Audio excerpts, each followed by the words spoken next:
예배에 나오신 여러분들을 환영합니다. 찬양 드리시겠습니다. 주님 큰 영광 받으소서.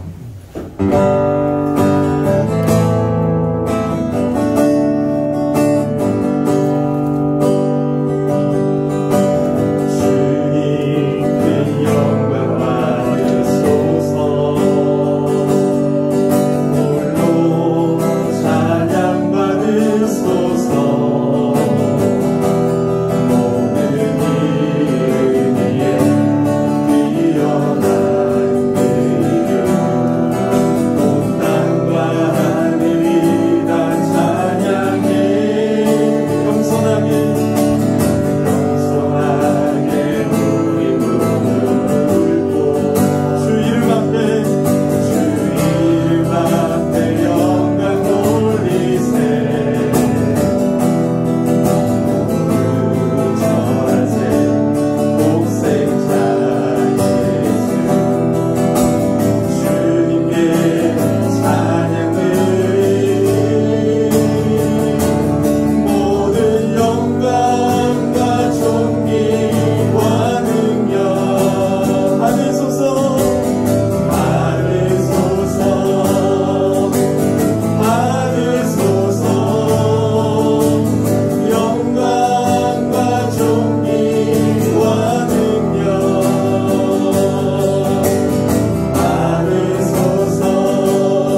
일어나셔서 우리 옆 사람을 바라보면서요. 우리 사랑합니다. 인사 나누시겠습니다.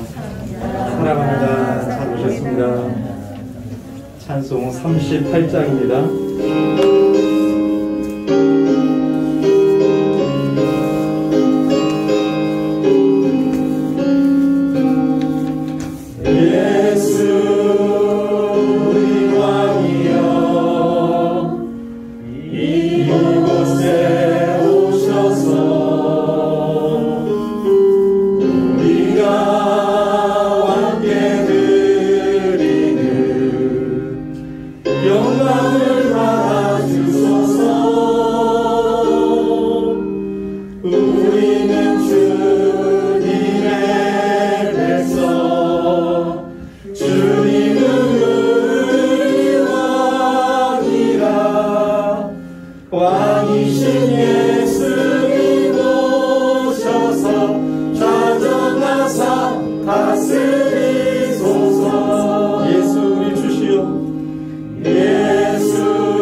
하나님은 영이시니 예배하는 자가 영과 진리로 예배할지니라. 아멘. 사랑의 하나님 아버지, 한 주 동안도 저희의 힘이 되어주시고 저희의 주인 되어주시고 저희를 지켜주셔서 이 복된 주의 날을 허락해 주셔서 우리가 함께 모여 하나님을 예배할 수 있게 해주시니 감사와 찬양과 영광을 올려드립니다. 하나님의 은혜의 보좌 앞에 나아갈 때 먼저 우리의 죄악을 회개합니다. 감사하지 못했고 더 하나님을 사랑하지 못했고 우리의 연약함으로 인하여 넘어질 때가 많았습니다. 주여 우리의 죄를 사하여 주시옵소서. 주여 우리의 죄를 사하여 주시옵소서. 이 시간 고백하는 심령마다 예수님의 보혈의 피로 씻어주시고 우리를 용서하여 주시고 받아 주시옵소서. 아멘. 이 시간 살아계신 하나님을 경험하는 예배가 되게 하여 주시고 삼위 하나님만 영광 받아 주시옵소서. 아멘. 예수 그리스도 이름으로 간절히 기원하옵나이다. 아멘.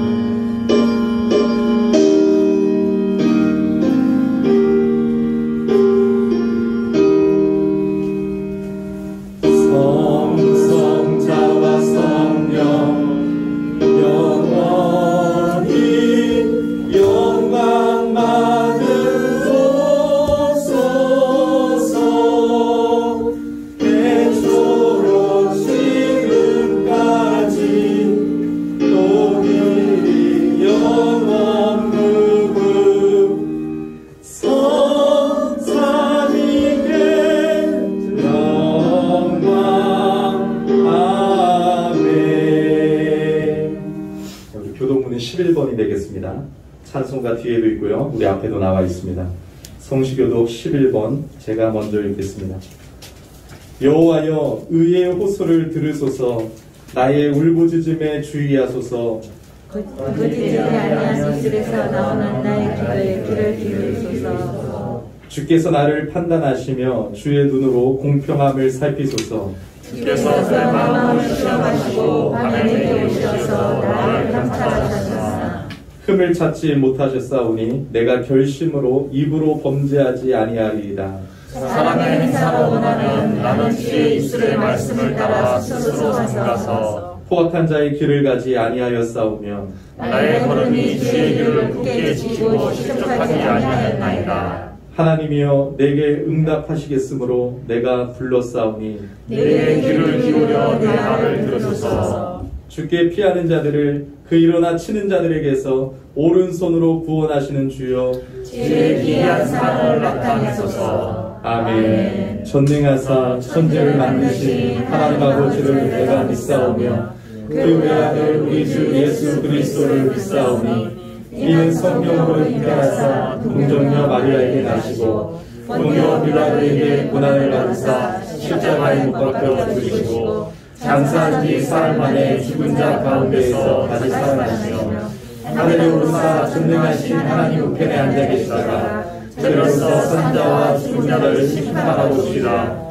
성령을 믿사오며 거룩한 공예와 성도가 서로 교통하는 것과 죄를 사하여 주시는 것과 몸이 다시 사는 것과 영원히 사는 것을 믿사옵나이다. 아멘. 네, 자리에 앉아주시기 바랍니다. 찬송 484장 하나님께 올려드리겠습니다.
우리 마음의 밥과 설교자를 위해서 우리 함께도 기도하겠습니다.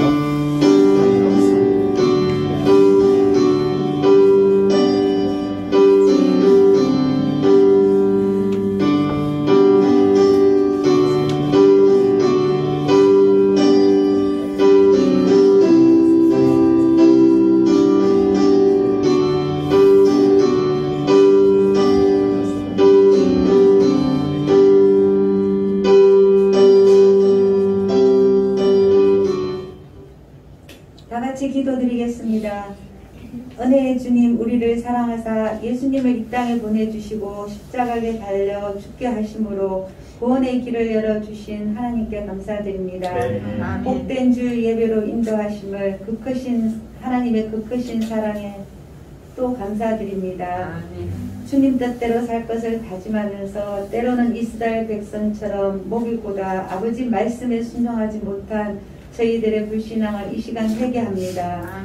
주님의 공헌한 당하신 아픔을 기억하며 그 고난에 동참하는 사순절 기간 더욱더 십자가 앞에 우리들의 탐욕, 욕심, 육신의 정욕, 사랑을 내려놓게 하시고 각자의 자신의 성전을 삼으셔서 매일 주님과 동행하는 삶이 되게 하시고 매일 삶 속에서 예수 그리스도의 주인을 모시고 온 마음과 뜻을 다하여 예수의 피의 능력으로 살기 원합니다. 거룩하신 영으로 상한 심령을 고쳐주시고 충만하게 임하옵게 하시며 기도할 때 회개하게 하시고 심령도 그 입술도 정결하게 하여 주시옵소서.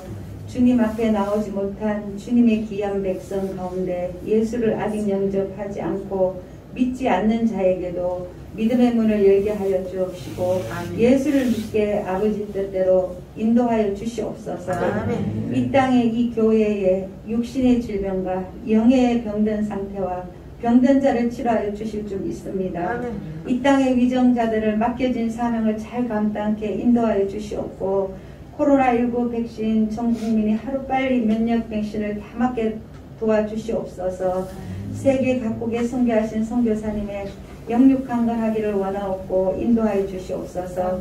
그분들과 그 가족들을 지켜주시고 사명을 잘 감당케 하나님 인도하여 주시옵소서.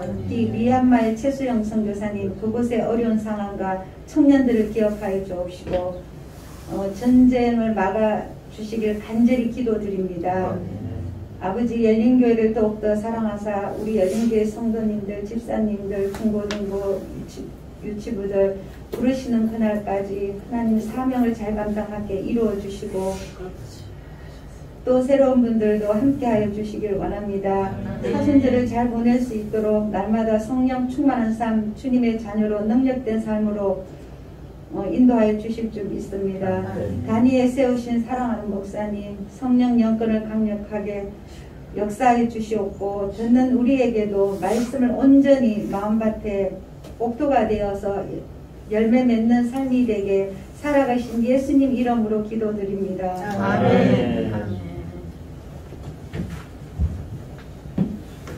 네, 감사합니다. 이제 하나님 말씀 보겠는데요. 신약 성경 갈라디아서 1장 6절에서 10절 말씀입니다. 갈라디아서 1장 6절에서 10절 말씀.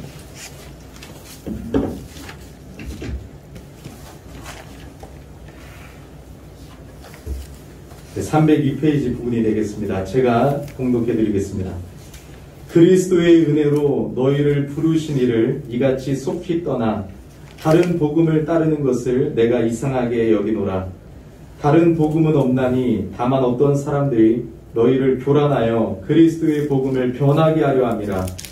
그러나 우리나 혹은 하늘로부터 온 천사라도 우리가 너희에게 전한 복음 외에 다른 복음을 전하면 저주를 받을지어다. 우리가 전에 말하였거니와 내가 지금 다시 말하노니 만일 누구든지 너희가 받은 것 외에 다른 복음을 전하면 저주를 받을지어다. 이제 내가 사람들에게 좋게 하랴, 하나님께 좋게 하랴, 사람들에게 기쁨을 구하랴. 내가 지금까지 사람들의 기쁨을 구하였다면 그리스도의 종이 아니니라. 아멘. 우리 준비한 영상 보도록 하겠습니다.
말씀이 선포되어질 때 교훈과 책망과 바르게 함과 의로 교육하는 은혜가 있기를 예수 이름으로 축복합니다. 아멘. 오늘 제목을 우리 따라서 한번 읽어보겠습니다. 다른 복음은 없습니다. 다른 복음은 없습니다. 참 안타까운 것은요, 이렇게 목회를 하면서 지켜보면 믿음이 성장하기까지는 수많은 시간이 필요합니다. 저 한 사람이 예수를 만나서 그분이 주일날 교회에 나와서 말씀을 듣고 또 바빠가지고 성경 공부는 못하고 뭐 이렇게 공예배도 많이 못 나오지만 주일만 이렇게 지키면서 여러 말씀을 들어도 1년에 52편의 말씀을 듣는데 그 말씀 가지고 부족하잖아요. 그러면서 믿음이 자라는 시간들이 수많은 시간이 필요합니다. 그런데 안타까운 것이요, 신앙이 무너지는 것은 한순간이더라고요. 수십 년 신앙생활을 했던 분들, 뭐 직분에 상관없이 한순간에 무너질 때가 많고 또 여러분 이단에 빠지는 일이 허다한 것 같습니다. 바울의 마음, 이 목회자의 마음이 어떠할까? 정말로 그들을 사랑하는 마음으로 목회하다가 이제 헤어졌는데 그들의 한순간에 하나님의 은혜의 복음을 저버리고 이단에 무너졌다는 모습을, 이 소식을 들었으면 얼마나 충격을 받았을까요? 저는 본문을 묵상하면서 이런 생각이 들어요. 어떻게 이렇게 빨리 배교했을까? 어떻게 이렇게 빨리 무너졌을까? 왜 그럴까? 물론 하나님의 말씀에 대한 확신이 없거나 그리스도의 복음을 들은 지 얼마 안 된 어린 교회였기 때문에 하나님의 말씀이 확실히 무엇인지 몰라가지고 말씀에 대한 지식이 없어서 넘어질 수도 있지만, 우리 한국교회를 바라볼 때는 권사님도 무너지고 장로님도 무너지고 목사님도 무너지거든요. 왜 그렇게 무너질까? 사람은 연약하기 때문에 그래요. 사람은 참으로 연약합니다. 눈에 보이는 것에 붙들릴 때가 많습니다.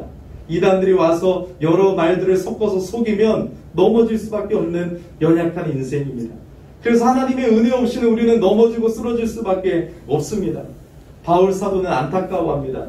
그래서 이 갈라디아서 서두를 간략하게 끝내면서 놀라움과 분노를 표시합니다. 지난주에 말씀드렸다시피 다른 서신서들은 수신자들을 위한 감사와 찬양과 하나님을 향한 감사와 찬양의 말로 시작하는데 갈라디아에서는 그런 것이 언급이 없어요. 6절을 오늘 보시면 예외적으로 감사를 생략하고 은혜의 하나님을 떠나 다른 복음을 좇는 갈라디아 교인들을 책망하고 있습니다. 이런 한글 성경으로 된 것을 바라보면 어투를 잘 짐작하지 못하지만 원어 성경을 보면 이상하노라, 이 말씀은 격한 어조를 사용하고 있습니다. 이것을 한글로 더 제대로 번역하면 경악했노라, 경악했노라. 한마디로 너희가 어떻게 그럴 수 있느냐라는 책망과 나무람의 의미입니다. 그들은 6절 말씀을 잘 보세요. 바울이 뭐라고 말하고 있습니까? 한번 우리 같이 읽어볼까요? 그리스도의 은혜로 너희를 부르신 이를 이같이 속했거나 다른 복음을 알다는 것을 내가 상하게 여기노라. 여러분, 뭘 떠났다고 합니까? 그리스도의 은혜로 부르신 그 하나님의 은혜를 떠났다는 것이에요. 여러분, 여기 바울이 잠깐 말씀을 이렇게 함축적으로 얘기하지만 복음이 담겨져 있어요. 복음이 뭐예요? 그리스도의 은혜로 부르신 것이 복음이 아니에요. 아멘. 하나님의 은혜로 우리를 불러주셨잖아요. 받을 자격이 없는 죄인들을 향해서 그리스도의 은혜로 너희를 불러주셨다. 이 말에 뜨거워지지 않습니까? 내가 어떤 존재였습니까, 여러분? 내가 은혜를 받을 만한 자였습니까? 그리스도의 은혜 없이는 하나님 앞에 나아갈 수 없는 자였는데 그 그리스도의 은혜로 부르신 하나님의 은혜를 속히 떠났다. 속히 떠나다라는 이 원어는요, 탈영할 때 쓰는 거예요. 군대에서 탈영했다. 경솔하게 생각도 없이 그냥 떠나갔다.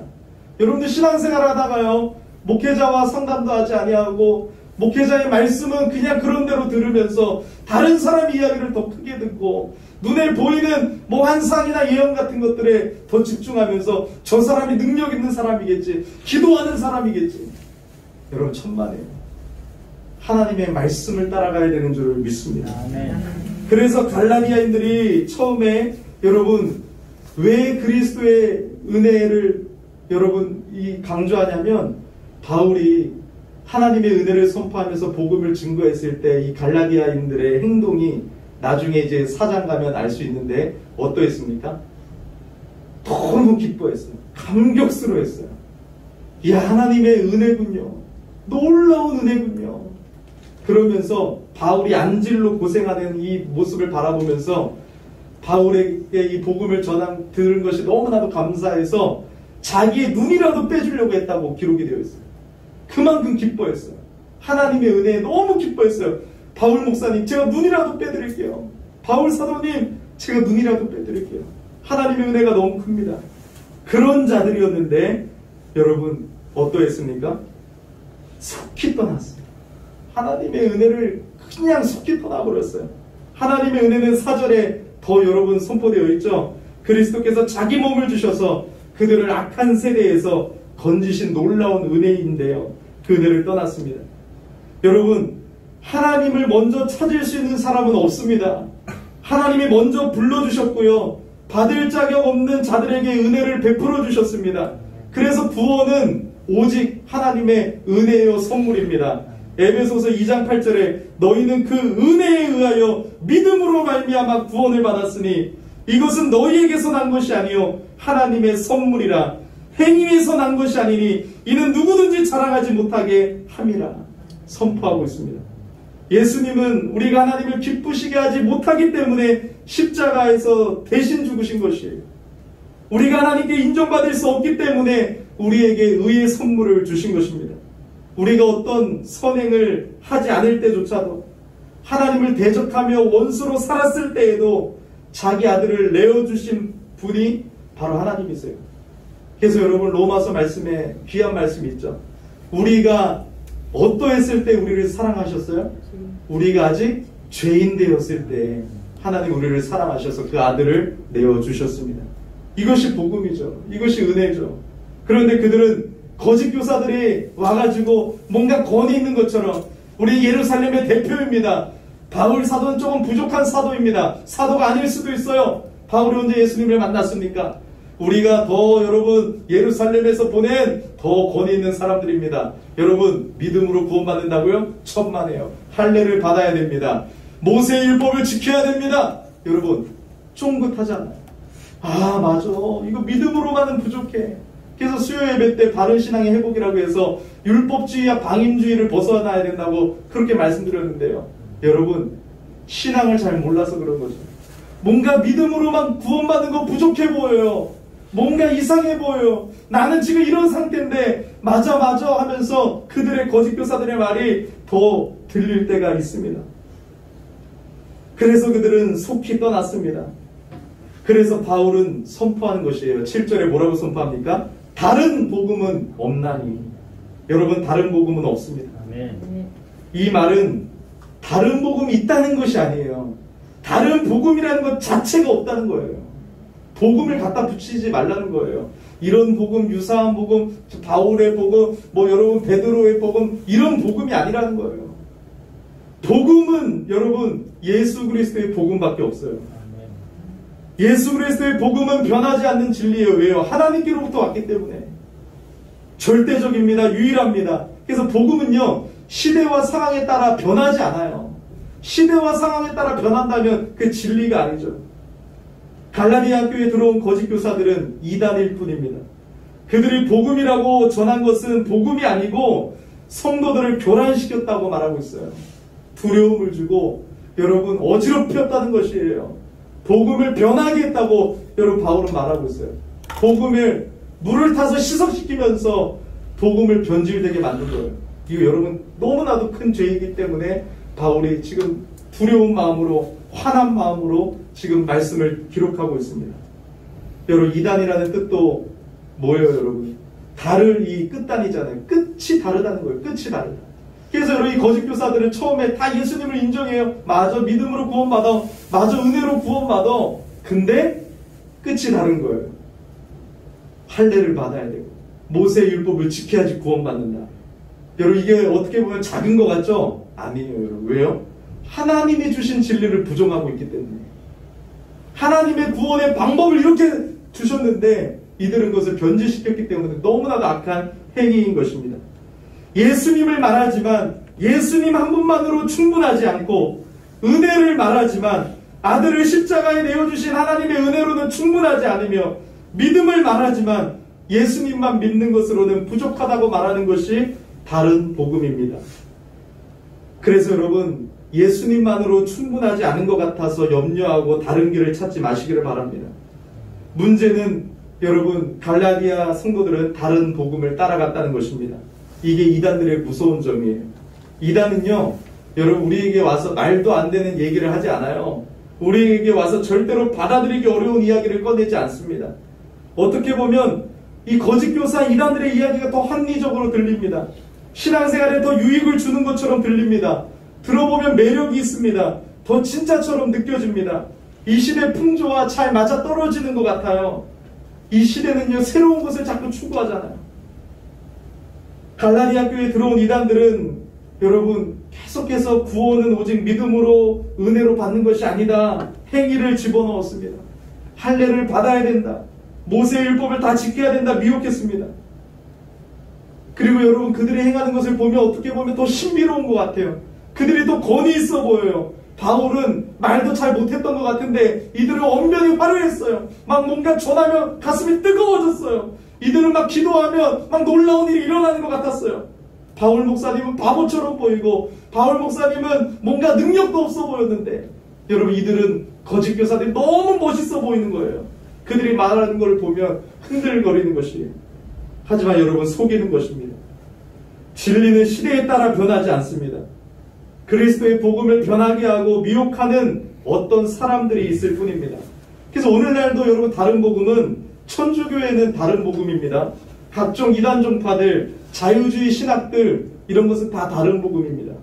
요한일서 4장 1절에 그래서 말씀합니다. 사랑하는 자들아, 영을 다 믿지 말고 오직 영들이 하나님께 속하였나 시험하라. 많은 거짓 선지자가 세상에 나왔음이니라. 여러분, 전하는 사람에게 집중하면 안 돼요. 전하는 사람이 아무리 대단해 보여도 교황이거나 유명한 목사이거나 교수라고 할지라도 바울이 전한 복음과 다르다. 그 사람은 가짜예요. 근데 우리는 너무나도 그 사람을 봅니다. 전하는 사람을 자꾸 바라봅니다. 미국의 하버드 대학에서 공부할 때 이런 프로필이 딱 달리면 귀가 쫑긋 세워집니다. 자던 사람들도 막 그 사람의 프로필에 막 더 사모함을 갖게 됩니다.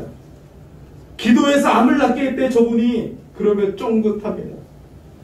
여러분, 그들이 아무리 대단한 능력을 나타낼지라도 사도들이 선포한 복음에 다른 복음을 말한다면 우리는 단호하게 거부해야 됩니다. 예언이나 환상 이런 것들이 중요한 게 아니에요.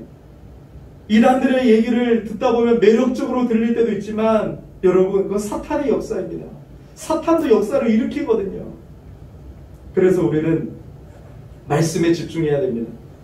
바울은 다른 복음을 전하는 자들에 대하여 심히 분개했습니다. 바울이 여러분 원래 이상한 사람이 아니에요. 성질이 막 급하고 막 다혈질이 아니에요.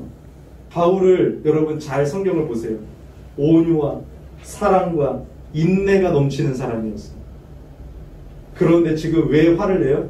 진리에 대해서는 타협할 수 없는 것이에요. 진리를 파괴하거나 거부하면서까지 사랑할 수 없어요. 그래서 고린도전서 13장 사랑장에 진리와 함께 기뻐하며, 사랑은 진리 안에서 사랑하는 것이에요. 사람의 영혼을 살리는 유일한 길이 그 예수 그리스도의 복음이기 때문에 바울은 여러분 8절과 9절에 두 절을 할애하면서 똑같이 선포해요. 저주를 받을지어다. 다른 복음을 선포하면 전하면 저주를 받을지어다. 여러분, 이 저주가 어떤 저주인지 원어를 보면 아나테마라는 단어를 사용하고 있어요.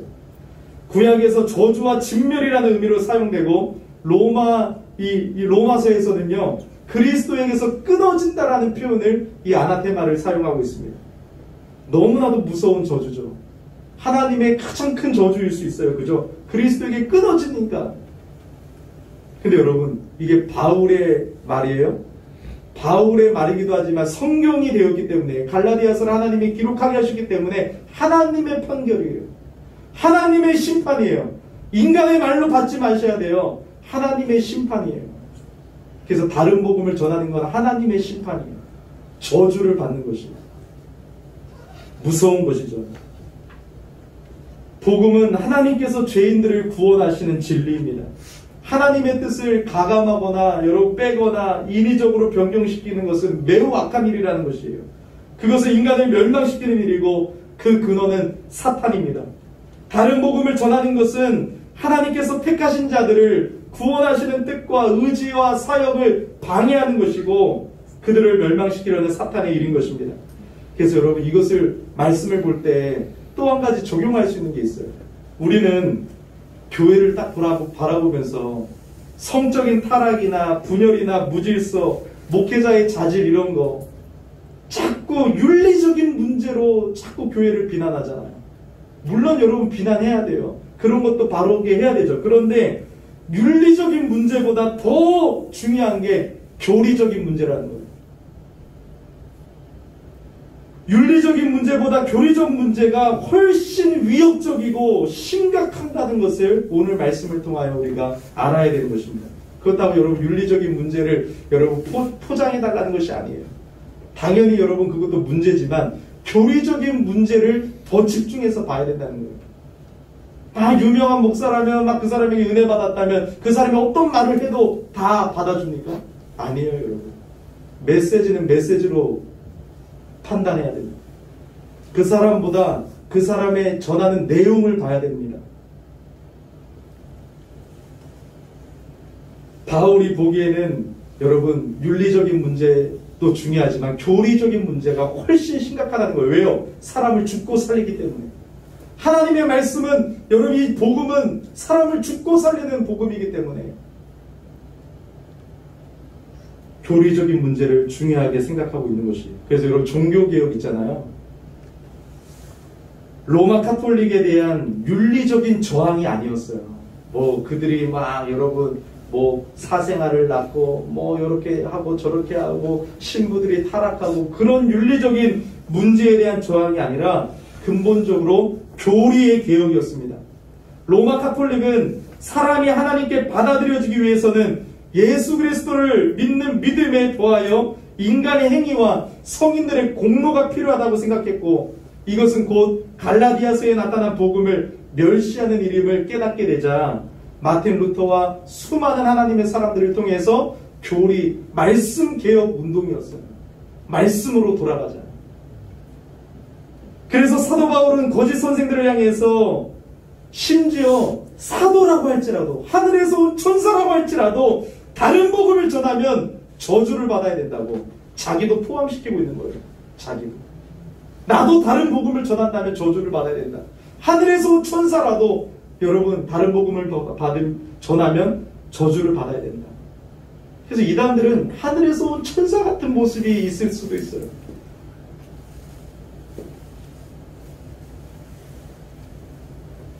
근데 여러분 이렇게 여러분 격한 어조를 사용해서 저주를 선포할 때 이 어린 신자들은 목회자를 미워할 수도 있어요. 어떻게 나한테 그렇게 말해? 야 이것 봐 목사가 나한테 이렇게 말했어. 그러니까 여러분 참 이 시대는요 죄를 책망받기 싫어요. 목회자가 죄를 죄라고 지적해야 되는데 그랬다는 사람들이 다 떠나가니까 말씀이 약해졌어요. 그러니까 사람들이 듣고 싶은 말씀만 전하는 거예요. 여러분 하나님이 여러분들을 사랑하십니다. 여러분들을 위로하십니다. 아무것도 두려워하지 마십시오. 지금도 여러분들 하나님이 여러분들 어떤 것도 다 받아주십니다 하면서 위로만 받기를 원하고 있습니다. 그래서 바울이 10절에 이렇게 선포하는 거예요. 그 사람들을 향해서 뭐라고 선포합니까? 10절 말씀 읽어보겠습니다. 이제 사람들에게 주께하라. 하나님께 주께하라. 사람들에게 기쁨을 구하라. 내가 지금까지 사람들에게 기쁨을 구하려면 그리스도의 종이 아니라. 내가 사람들에게 인정받고 싶어하고 그것 때문에 목회하고 내가 사람들에게 인기를 추구했다면 난 그리스도의 종이 아니다. 난 그것 때문에 목회하지 않는다. 너희들을 진짜 사랑하기 때문에 내가 하나님께 좋게 하랴 사람들에게 좋게 하랴. 내가 너희들의 인정과 사랑을 받으려고 하는 것이 아니다. 나 하나님의 종이기 때문에 그렇게 말씀을 전한다라고 선포하는 것이에요. 여러분 이 거짓 교사들이 또 뭐라고 했을 것 같아요. 이 10절 말씀을 통해서 보면 아마 이렇게 말했을 거예요. 바울 사도가 너네한테 그렇게 말했지 오직 은혜로 구원받고 오직 믿음으로만 구원받는다고, 그거 좀 부족한 사도이기 때문에 인기몰이 하려고 그런 거야. 인기몰이 하려고. 그러니까 사도 바울의 말을 들으면 안 돼. 인기몰이 하려고. 그런 소식들이 들렸을 때 바울이 뭐라고 고백한 거예요? 내가 사람들에게 좋게 하려? 천만의 말씀이다. 난 그리스도의 종이다. 다른 복을 전하면 저주를 받아야 된다. 그래서 여러분, 우리는 오늘 이 말씀을 통해서 어떻게 살아야 될까요? 이제 말씀으로 만족하지 못하는 삶을 청산해야 돼요. 자꾸 말씀은 읽지 않고, 말씀은 받지 않고, 말씀은 배우려고 하지 아니하고 다른 데 자꾸 기웃거리면 안 되는 것이에요. 말씀으로 만족하지 못하니까 자꾸 눈에 보이는 것들에 집중합니다. 다른 것에 기웃거립니다. 말씀에 대한 확신이 흔들리게 됩니다. 다른 것들에게 관심을 갖고 그것을 통해서 확신을 갖게 되려고 자꾸 발버둥치면 여러분 어떻게 돼요? 한순간에 무너지게 되는 것이에요. 그래서 여러분, 다른 복음은 없습니다. 우리가 먼저 이 확신에 굳게 서야 됩니다. 어떤 상황에도 흔들리지 말아야 됩니다. 그래서 내가 받은 복음을 끝까지 믿고 그것을 확신 있게 전할 수 있어야 되는 것입니다. 우리가 하나님의 말씀인 성경을 모르고 복음을 모르고 만족하지 못하는 삶을 살아가면 한순간에 무너진다는 것을 여러분들 기억해야 됩니다. 여러분, 갈라디아 교회의 배경인 이 갈라디아 교회의 이 편지가 쓰여질 때는 AD 50년경이었어요. AD 50년경. 그때는 어떤 문화가 있었냐면 순회 교사들이 있었어요. 순회 교사들. 돌아다니면서 가르치는 선생들이었어요. 근데 여러분, 이 사람들은 밥벌이를 걸어가다가 사람들을 많이 모여야지 돈을 많이 받을 수가 있어요. 그 이 거짓 순회사들, 이 돌아다니면서 뭔가를 가르치는 선생들은 뭘 더 중요하게 여겼을까요? 메시지는 필요 없는 거예요. 왜요? 메시지 뭐 바른 거 전해봤자 뭐예요? 사람들이 안 모이는데. 사람들을 어떻게 모일까 연구한 거예요. 그러니까 뭐가 발달해요? 수사학. 말하는 솜씨가 개발되어지고 웃기고 즐기고 감동시키고 눈물 자아내서 야, 저 사람 말 들으면은 너무 재밌대 하면 사람들이 바글바글 오거든요. 그럼 돈이 많아지는 거예요. 이런 문화 속에 있어요. 이런 문화 속에. 그럼 여러분, 오늘날도 목회자들 마찬가지예요. 어떻게든 목회를 하는데 여러분, 사람들만 모으려고 해요. 그러니까 메시지는 필요 없는 거예요. 한국교회 강단이 여러분 완전히 성경과는 다른 거게 된 거예요. 여러분도 어떤 말씀의 은혜를 받습니까 도대체? 여러분 어떻게 그리스도의 말씀을 통해서 은혜를 받아야 되는데 어떻게 여러분 큰 교회 목사님들 이름만 난 사람들 뭐 그들이 다 잘못된 건 아니지만 어떤 거에 이 은혜를 받습니까?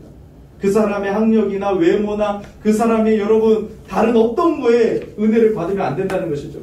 그래서 목회자들은 성도들의 눈치를 바라보면서 죄를 지적하지 않고 성경을 가르치지 아니하고 여러분 어떻게든 사람을 모으기 위해서 다른 방법만 연구하다 보니까 강단이 약해지고 말씀이 약해지고 여러분 한국교회는 타락하게 된 것이에요.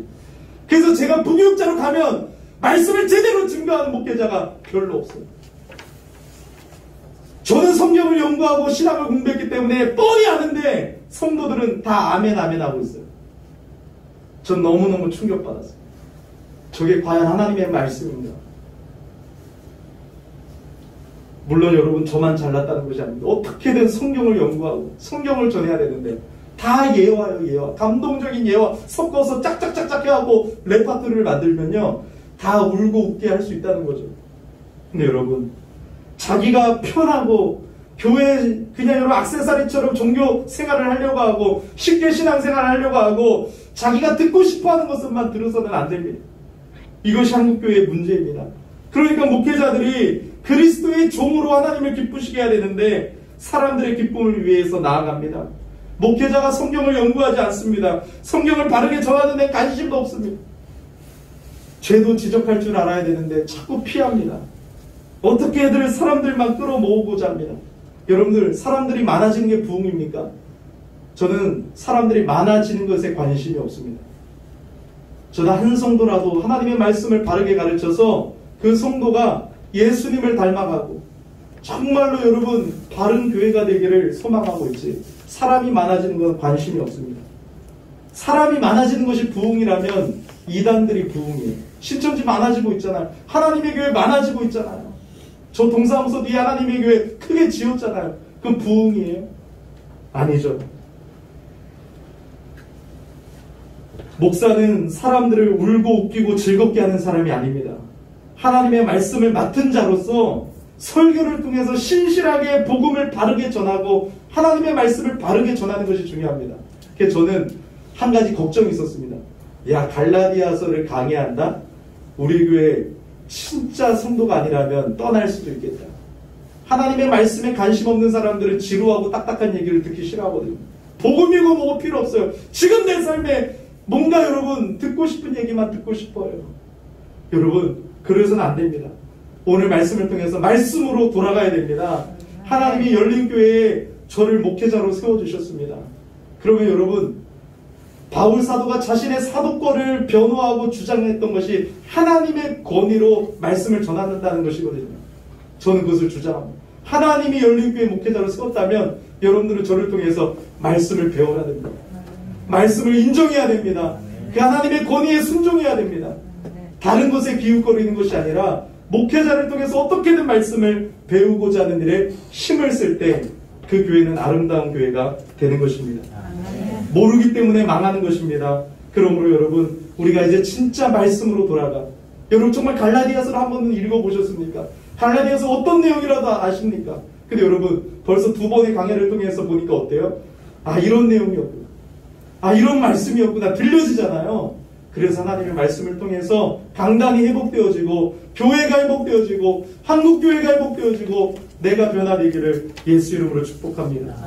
우리 주제 찬양 하나님께 드리시면서 우리 결단하겠습니다.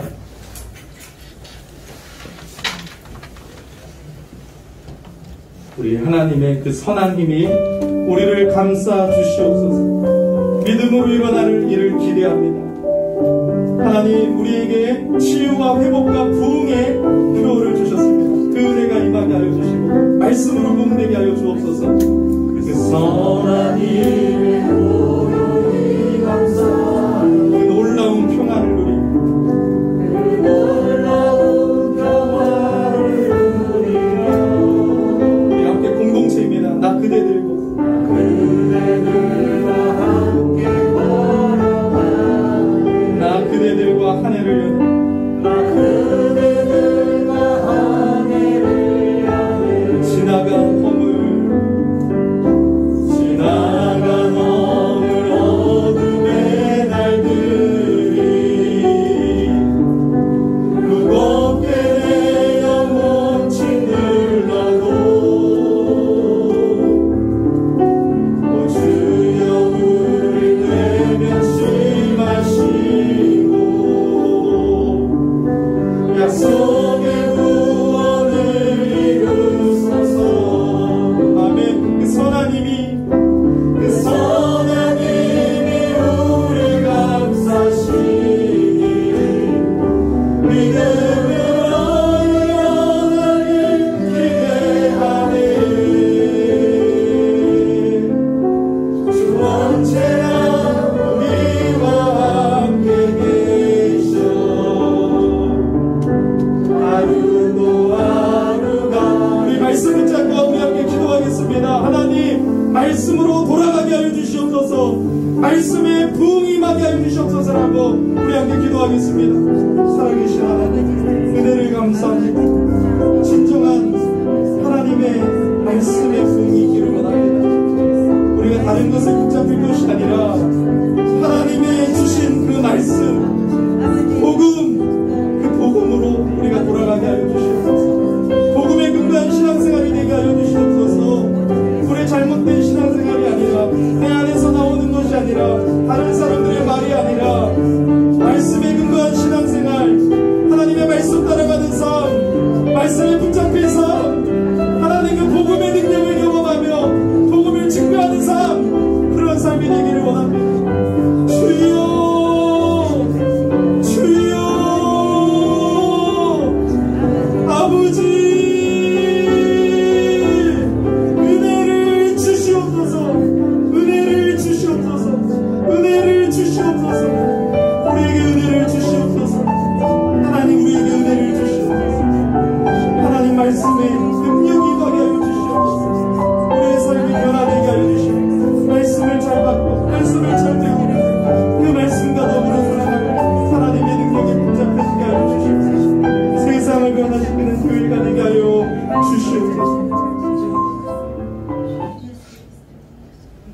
사랑의 하나님, 감사합니다.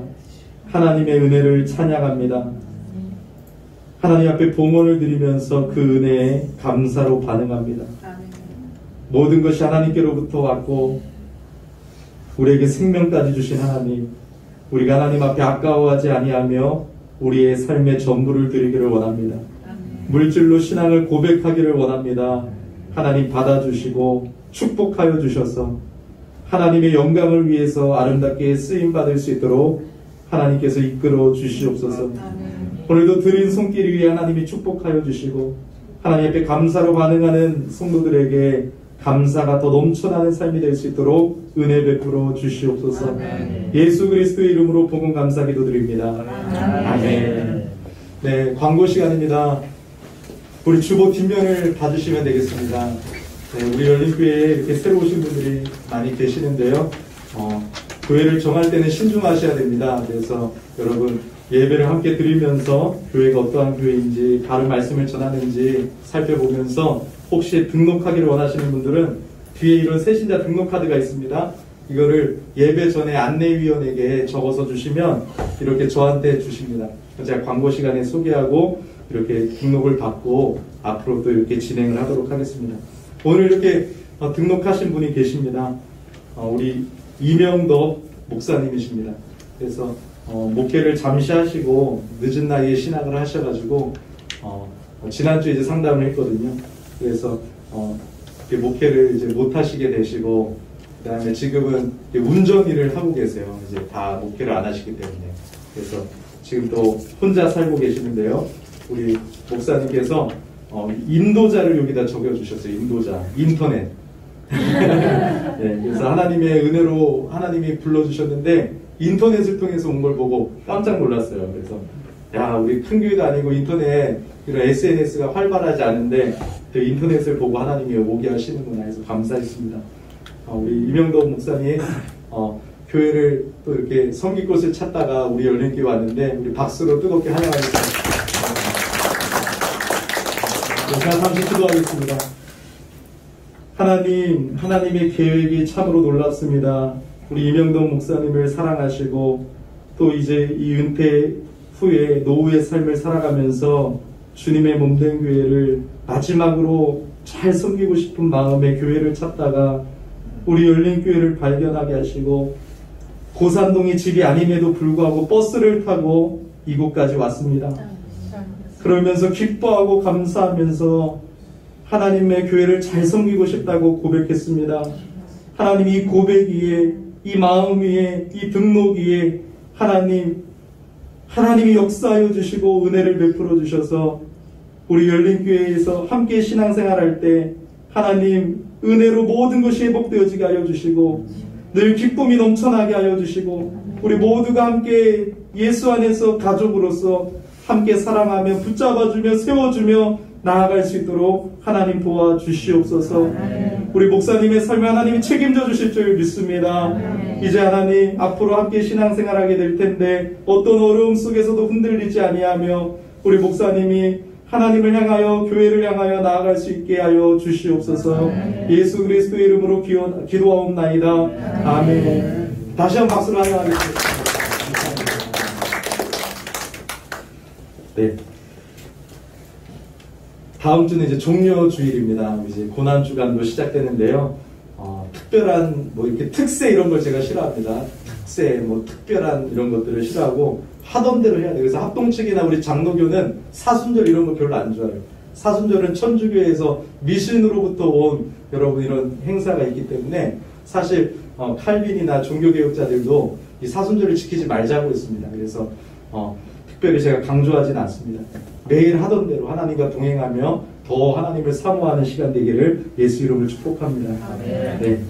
부활절에 우리 유아 세례식도 있습니다. 기도해 주시고요.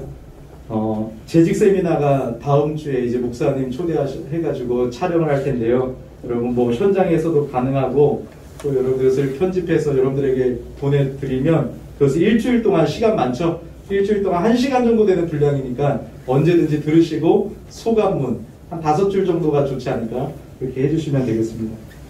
예배의 새로운 부분이 변화된 게 있습니다.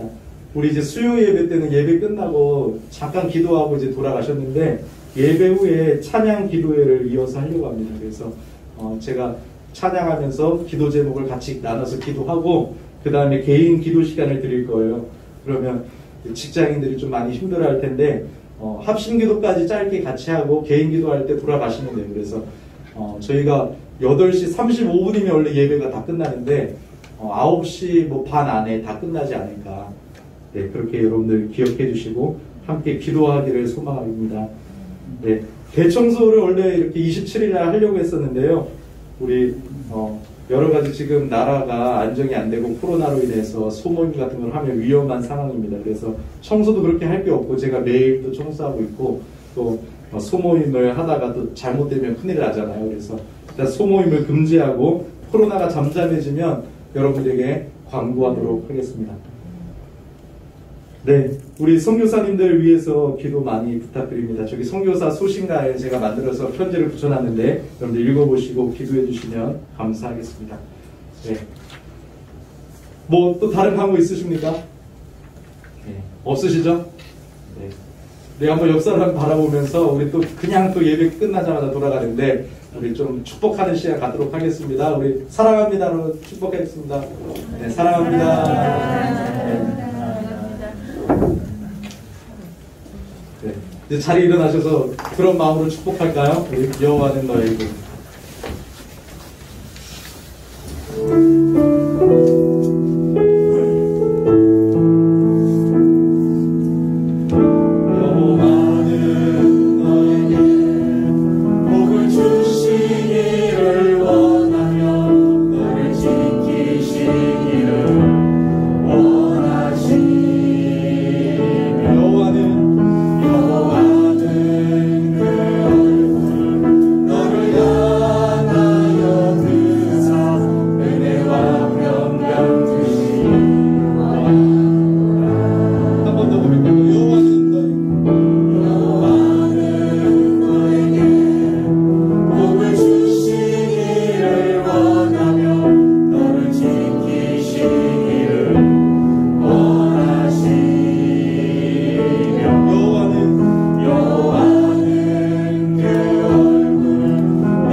이제는 우리 주 예수 그리스도의 은혜와 성부 하나님의 크신 사랑과 성령 하나님의 함께하심이 오늘 주일 예배를 드리며 말씀으로 돌아가 주님만을 따르기를 원하는 모든 성도님들 위해 이제로부터 영원토록 함께 있을지어다.